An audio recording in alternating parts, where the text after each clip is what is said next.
Good morning. It's Friday, and as you probably saw, I got some mailers. These are some very special people, right? So admittedly, I don't do a lot of direct mail because in the past it just seems like it was just shooting it out all over the place and just hoping that somebody responds back, right? But since I've been using REI Sif, shout out REI Sif, then I'm able to go through the records, call them, find out if they're interested, if the number is good, things like that.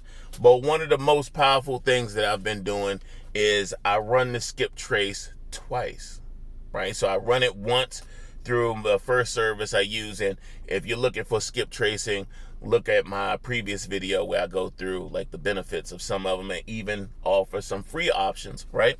But when you go through and you skip trace those, right, you'll usually come up with some phone numbers. And sometimes you'll come up with some bad phone numbers. So what do you do when you come up with the bad phone numbers, right? You just mark it as wrong phone number, you mark it as dead, and you keep it moving, right? That's what I used to do, right? Or you pop it in the call tools and you call through the whole thing, and at the end of the week, you're like, I don't really know what happened there, right? So what I do now, right, is I run the skip trace. I see what happens. I go through the phone numbers. The people who don't have a phone number, right? They don't have a phone number at all. I'll wait until the following month.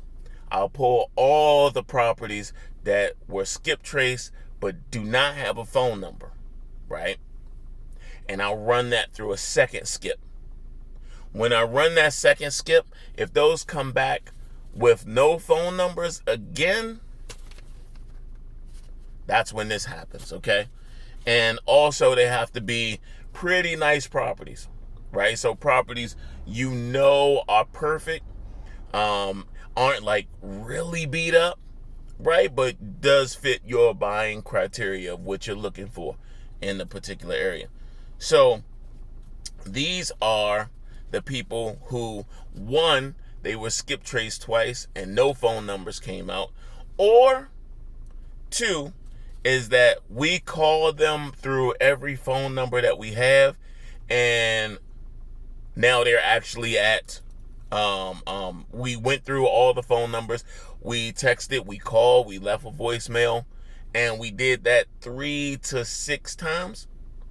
And then we decide, okay, should we keep calling them or should we throw them into the mail, right?